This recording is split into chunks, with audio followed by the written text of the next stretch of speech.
চলে এসেছি সাগর সঙ্গম ট্রাভেলস এর সাথে সুন্দরবন ইলিশ উৎসবে।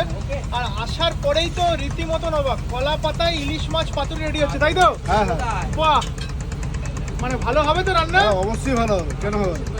দাদা বলে দিয়েছে দারুণ কিন্তু হবে। আর দেখো সত্যি এগুলো দেখেই কিন্তু একেবারে জিভ থেকে জল আসছে।